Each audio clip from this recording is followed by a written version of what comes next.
Noted for excelling in soundfulness of the word of command, never before did Colonel Humphreys shout, "Attention!" with such imperative insistence. Like an electric shock, it brought every man of his regiment up standing. At the same time, General Barksdale turned to the right of the line and rode as rapidly down the front. As he turned, he called out to Colonel Humphreys the words with which the direction of attack: to move forward and swing to the left. Next came the ringing command, "Double quick! Charge!" And at top speed, yelling at the top of their voices, without firing a shot, the brigade sped across the field and literally rushed the goal.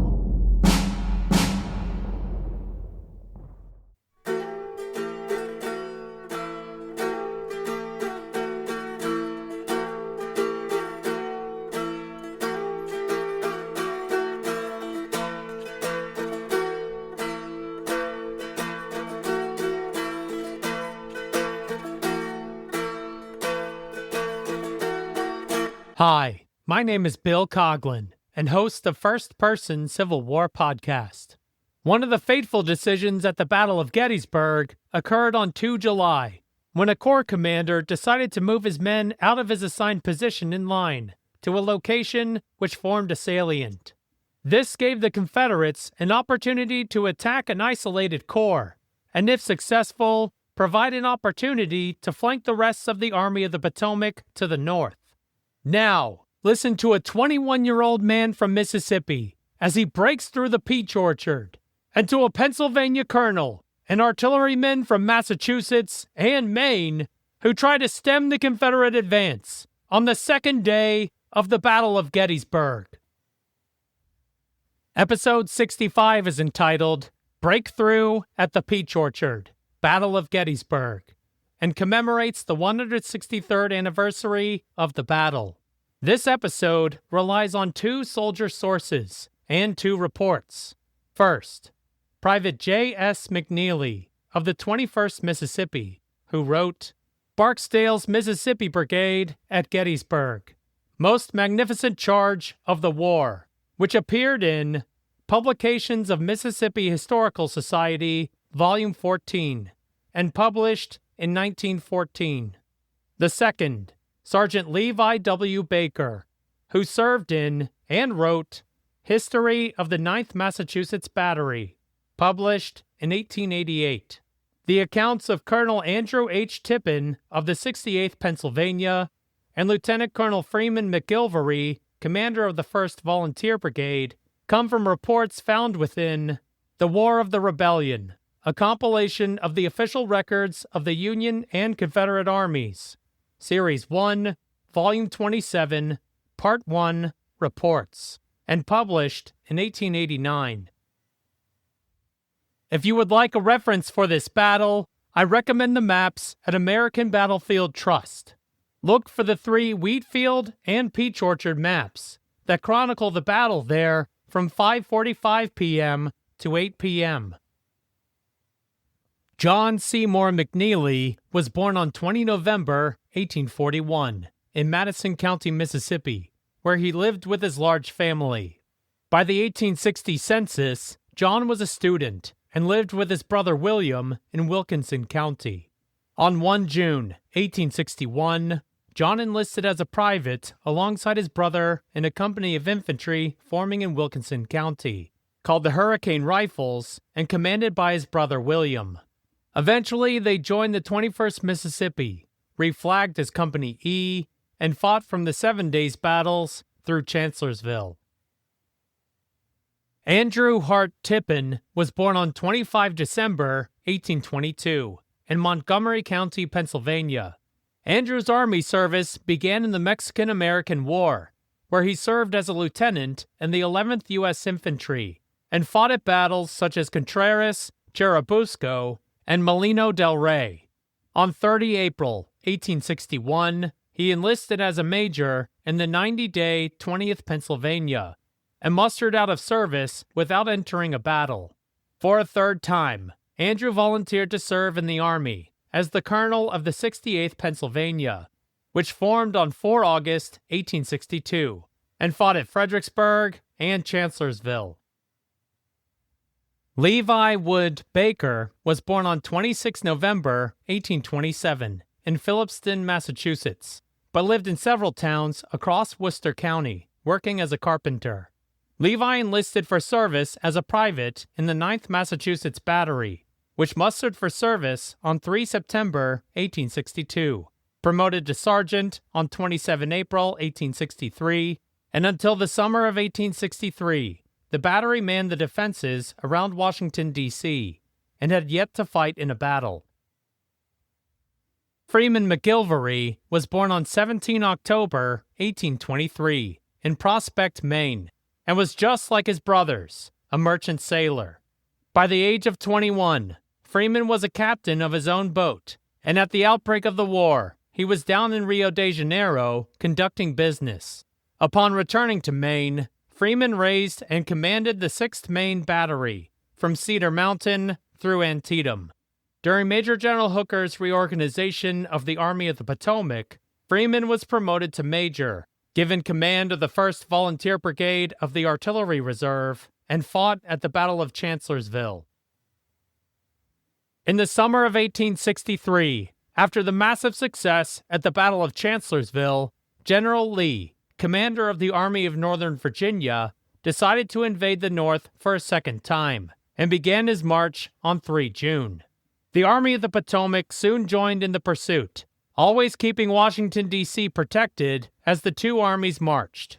Lee wanted to seize Harrisburg or even Philadelphia, and put pressure on politicians in Washington to seek an end to the war. But all further plans for a continued march into Pennsylvania ended on 1 July 1863, when Union cavalry engaged Confederate infantry on the outskirts of the junction town of Gettysburg, which drew both armies into what would become the bloodiest battle of the Civil War. As both armies converged on Gettysburg, Pennsylvania, Private McNeilly and the 21st Mississippi marched in Brigadier General William Barksdale's brigade, of Major General Lafayette McLaws' division, of Lieutenant General James Longstreet's 1st Corps, of the Army of Northern Virginia, which was not engaged on the first day. Colonel Andrew H. Tippin of the 68th Pennsylvania marched in the 1st Brigade, commanded by Brigadier General Charles K. Graham, of Major General David B. Birney's 1st Division, of the 3rd Corps, commanded by Major General Daniel E. Sickles, themselves on the march on the first day. Sergeant Baker and the 9th Massachusetts Battery joined in Lieutenant Colonel Freeman McGilvery's 1st Volunteer Brigade, of Brigadier General Robert O. Tyler's Artillery Reserve, of the Army of the Potomac, commanded by Major General George G. Meade. By the end of 1 July, the Confederates successfully pushed elements of the Union Army through Gettysburg to the hills south of the town, where the 3rd Corps, Artillery Reserve, and several other corps arrived that night and began preparing a defensive position for the next day's fight. On the morning of 2 July, the 3rd Corps posted just south of the 2nd Corps on Cemetery Ridge and held the left flank of the entire army. As Lee devised his plan of attack, Major General Sickles became disgruntled with the ground assigned to his 3rd Corps, decided to move his men forward, and established a new line along the Emmitsburg Road, which hinged to the east at a peach orchard. By the late morning, Colonel Tippin and the 68th Pennsylvania were in the new line of battle at the peach orchard, and Lee had a plan of attack. He ordered Longstreet's 1st Corps to advance upon the Union left, but his men were not in position. Before they could enter the fight, Private McNeilly and the 21st Mississippi had several miles to march.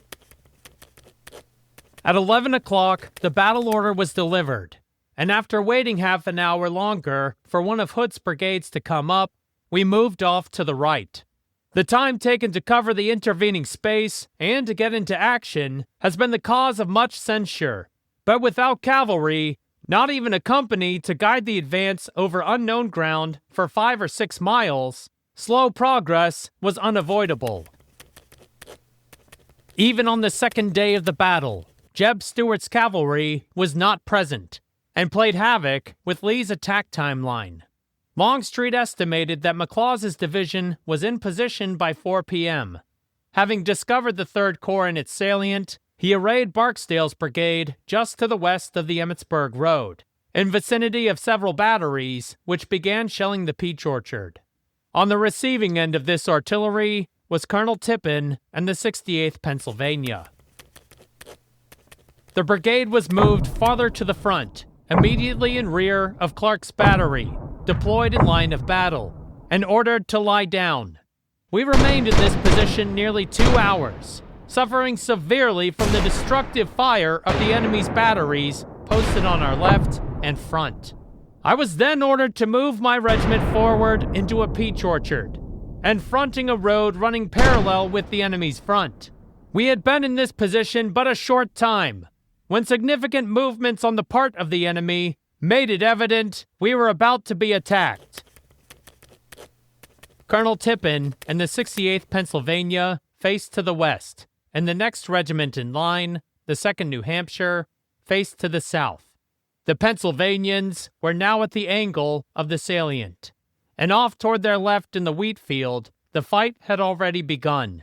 To the Pennsylvanians' front, Private McNeilly and the 21st Mississippi were about to bear down upon them. Noted for excelling in soundfulness of the word of command, never before did Colonel Humphreys shout, "Attention!" with such imperative insistence. Like an electric shock, it brought every man of his regiment up standing. At the same time, General Barksdale turned to the right of the line and rode as rapidly down the front. As he turned, he called out to Colonel Humphreys the words with which the direction of attack: to move forward and swing to the left. Next came the ringing command: double quick! Charge! And at top speed, yelling at the top of their voices, without firing a shot, the brigade sped across the field and literally rushed the goal. Aware of the impending advance, Colonel Tippin prepared the 68th Pennsylvania to meet the Confederates in combat. Soon he advanced. I ordered the men to reserve their fire until reaching a certain point, when a destructive fire was opened, the enemy halting and dropping behind a fence. Receiving reinforcements and heavy masses of infantry coming down on our right, which was the rest of Barksdale's brigade, I ordered my command to fall back to the position in the rear of the batteries, which was done in good order. Here I met General Graham, who ordered me at once to engage the enemy coming down on our right flank, which was promptly done under his directions. The advance of Barksdale's brigade smashed Brigadier General Graham's entire brigade along the Emmitsburg Road. Having already pushed the 68th Pennsylvania out of the peach orchard, Private McNeilly and the 21st Mississippi were about to meet them again. The 21st struck and flanked the peach orchard, but when the Bluecoats saw us swarming over the fences and across the Emmitsburg Road without pausing, they began to back out. Though they fought back bravely, retiring slowly until the firing was at close quarters, when the retreat became a rout, in which our men took heavy toll for the losses inflicted upon them. So hot was the firing that many of the enemy hid behind the great boulders, which were numerous, and as our charging line passed over them, surrendered and were sent to the rear. As the Mississippians continued their charge, Brigadier General Graham was wounded and captured in the vicinity of the peach orchard, and command of the brigade passed to Colonel Tippin. We held this position as long as it was possible to hold it, the artillery having retired, and the ranks very much decimated by the firing of the enemy, who was pushing forward in heavy masses. I ordered the command to retire in order, which was done. The 3rd Corps' position around the peach orchard crumbled, and Union commanders at all echelons frantically sent what troops were available to stem the Confederate advance. Major General Hancock shifted his 2nd Corps to stop Confederate brigades around the Emmetsburg Road to the north, while several more of his brigades marched down to the wheat field and combined with elements of the 5th Corps. But there was still a vulnerable point along the road leading to a farm owned by the Trostle family, which was occupied by the 1st Volunteer Brigade. Though successful in their charge, the Mississippians did suffer heavy casualties in seizing the peach orchard. Leadership within the brigade desired a brief respite before rejoining the fight. Before Barksdale moved on to grapple with Willard's fresh brigade led by General Hancock, he was urged by Colonels Holder and Griffin to halt and reform his men, already greatly reduced by 2 successful but severe and bloody struggles. But his fighting blood was up. "No," he replied. "Crowd them. We have them on the run. Move on your regiments." As the Confederates began their advance upon the 3rd Corps, frantic messages were sent to the 1st Volunteer Brigade to provide artillery support. Responding to this call was Sergeant Baker and the 9th Massachusetts Battery, who were about to enter their first fight. At the order, "Attention!" we all sprang to our places and cleared our guns of grain for action, and immediately filed out of the field at the corner nearest to us. We skirted fields, followed by roads, and halted in a field southeast of Trostle's house. We were ordered to double up, I suppose to gain time in starting. Shells were flying over our front and bursting in the air. As we sat waiting for orders, Lieutenant Erickson and Milton asked permission to ride to the line of battle. The captain, bowing assent, turned to Lieutenant Whitaker, said, "They'll see enough before night." The 9th Massachusetts represented the left flank of the 1st Volunteer Brigade, which unlimbered and concentrated most of their fire upon Brigadier General Anderson's Georgia Brigade in the wheat field, and Brigadier General Kershaw's South Carolina Brigade in the woods to the southwest. Lieutenant Colonel McGilvery, noticing Union infantry retreating all around him, gave orders for his batteries to establish new firing positions further to the rear, but some of those batteries were already out of ammunition. At this period of the action, all of the batteries were exposed to a warm infantry fire from both flanks and front, whereupon I ordered them to retire 250 yards and renew their fire. Lieutenant Colonel McGilvery recognized that the peach orchard line collapsed, noticed that the 9th Massachusetts was currently limbering in the face of the 21st Mississippi, and rode to their position to issue a new order. The crisis of the engagement had now arrived. I gave Captain Bigelow orders to hold his position as long as possible at all hazards. As this was a report, Lieutenant Colonel McGilvery relied on brevity. The order he gave to the 9th Massachusetts Battery was more precise at that critical moment. "Captain Bigelow, there is not an infantryman back of you along the whole line from which Sickles moved out. You must remain here where you are and hold your position at all hazards, and sacrifice your battery if need be, until at least I can find some batteries to put in position and cover you.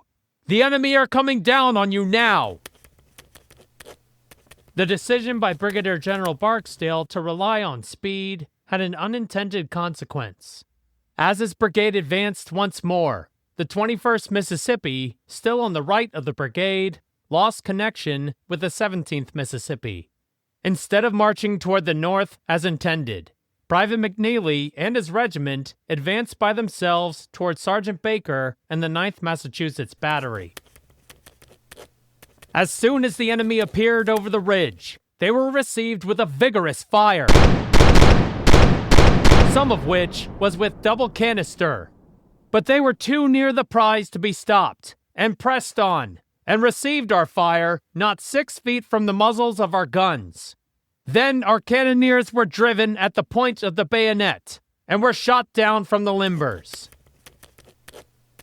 As part of Private McNeilly's narrative of the battle, he included Union and Confederate reports to expound to his readers how the Mississippians performed that day. Rather than providing his own account of fighting the 9th Massachusetts Battery at the Trostle Farm, he included the report of a war correspondent named Whitelaw Reid of the Cincinnati Gazette, who was around the farm, stating, "While there is the usual war correspondent's floridity in it, the following tells the results correctly. Reserving his fire a little, then with depressed guns, opening with double charges of grape and canister, he smites and shatters, but cannot break the advancing line. His grape and canister are exhausted, and still, closing grandly up over their slain, on they come. He falls back on spherical case, and pours us in at the shortest range. On, still onward, comes the artillery-defying line, and still he holds his position. They are within 6 paces of the guns. He fires again. Once more, and he blows devoted soldiers from his very muzzles. And still mindful of that solemn order, he holds his pace. They spring upon his carriages and shoot down his forces." As Private McNeilly and the 21st Mississippi fought hand-to-hand with the 9th Massachusetts, the casualties began to mount. Captain Bigelow and a lieutenant were wounded, while another lieutenant was killed. Shot in the hip and shoulder, Sergeant Baker and the 9th Massachusetts Battery held their position as long as they could. The situation at this moment was as follows. The right gun, the 5th. Horses all killed and left 50 yards up the slope. 1 driver killed. Sergeant and gunner wounded and gone. 2 cannoneers wounded and 1 lying under the gun. The next gun, which was Sergeant Baker's. All but 1 horse killed. Sergeant wounded twice. 1 cannoneer shot through the body, lying in the enemy's lines. 1 other bruised in the back. The limber overturned near the gateway. The next 2 guns. 1 sergeant mortally wounded. The other hit in the foot. 5 men killed. 2 wounded. All horses killed. The left section lost 1 sergeant wounded and 1 man wounded, but all went off the field. The 9th Massachusetts could no longer hold its position, and the artillerymen broke in any direction they could. Of the 6 pieces of artillery they took into their first fight, only 2 managed to depart the field, but Sergeant Baker and the 9th Massachusetts had fulfilled the order given by Lieutenant Colonel McGilvery, which gave him time to form a new line to resist the continued charge of the 21st Mississippi. In the meantime, I formed a new line of artillery about 400 yards to the rear, close under the woods, and covering the opening which led into the Gettysburg and Taneytown Road of the following batteries and parts of batteries. Battery I, 5th Regular, and a volunteer battery, which I never have been able to learn the name of.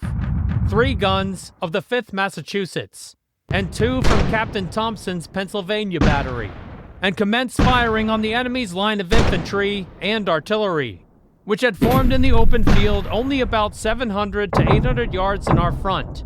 Midway between ours and the enemy's lines was occupied by rebel sharpshooters. As soon as the 6th Maine Battery reported, which was just before sundown, I ordered canister to be used on the low bushes in front, which compelled them to retire.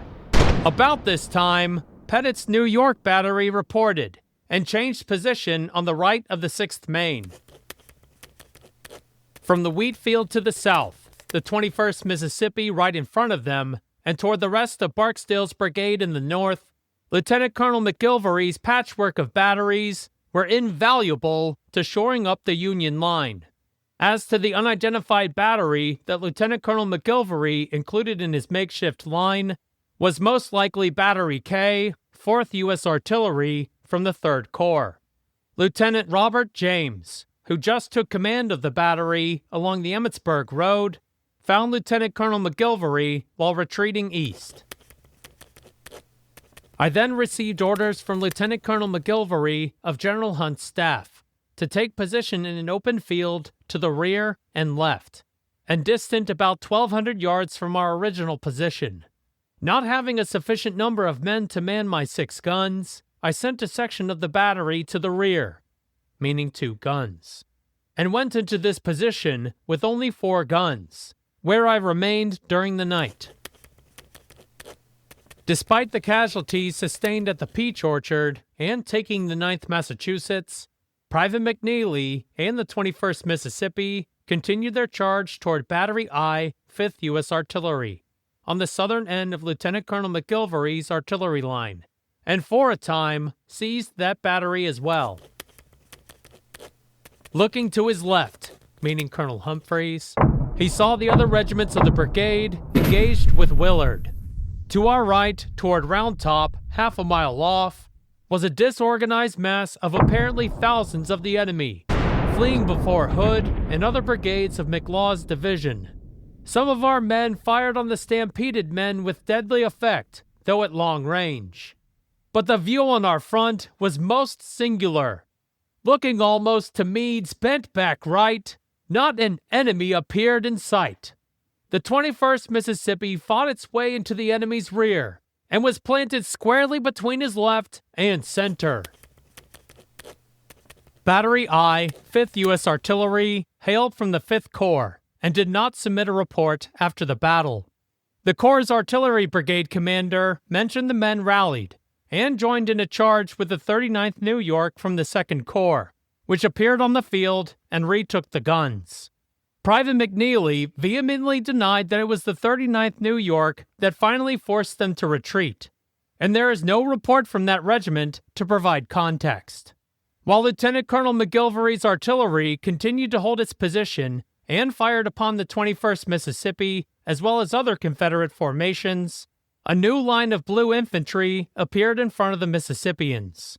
It was Brigadier General Alpheus S. Williams's 1st Division from the 12th Corps, and an attached brigade, which had hurriedly marched from Culp's Hill and plugged the hole in the Union line at the Trostle Farm. On reaching the crest of Cemetery Ridge, Lieutenant Colonel McGilvery, in command of one or more reserve batteries, reported to me that he was threatened by the enemy and was without infantry supports, and that the enemy, but a few moments before, had drawn off into the woods in his front several pieces of artillery. I ordered General Lockwood to move into the woods indicated, which was promptly done, and our artillery, abandoned by the enemy, was almost immediately recaptured. Though we passed large masses of our disorganized men, we saw not a line or body of troops in position. The enemy seemed to have a clear field in that part of our line, and were helping themselves to our artillery until interrupted by the approach of reinforcements from the 12th and 6th Corps, advancing at about the same time. Private McNeilly noted the combat strength of the 21st Mississippi was at approximately 300 men when they began their charge upon the Peach Orchard, and by the time they seized the 9th Massachusetts and Battery I, 5th U.S. Artillery, they numbered no more than 200. For the many successes of the Mississippians that day, the brigade suffered 43% casualties, to include Brigadier General Barksdale, who fell mortally wounded. As night descended, Private McNeilly and the 21st Mississippi marched back to the Peach Orchard. We shared the blood-stained field on the battle night with the dead of the enemy and our own comrades in one red burial blent. So tired and spent we were that in spite of ghastly surroundings and the thoughts of a dread tomorrow, our slumber was almost as profound as those who slept the sleep that knows not waking. Thank you for listening to the 65th episode. The links to Private McNeilly's and Sergeant Baker's open source books are now available on the podcast website, firstpersoncivilwarpodcast.com. On Facebook, Instagram, X, and LinkedIn this week, you will find a picture of Lieutenant Colonel McGilvery and a sketch of the 9th Massachusetts Battery at Gettysburg. Please like, share, and follow the podcast on whatever platform you use. For the next episode, I will delay the release until 12 August, as I am currently on vacation and will be unable to work on it until mid-July. While doing the initial research for this next episode, I began with a Union account, and this soldier mentioned a specific Confederate regiment, which will be the first time I will use a soldier who has already appeared in a past episode.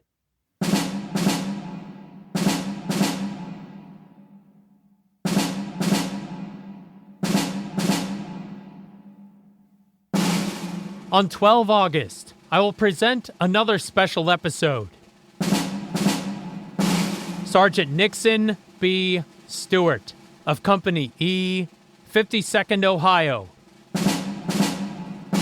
charges the V-shaped trenches held by Private Sam Watkins of Company H, 1st Tennessee, on Cheatham Hill, soon renamed the Dead Ankle, on 27 June, at the Battle of Kennesaw Mountain.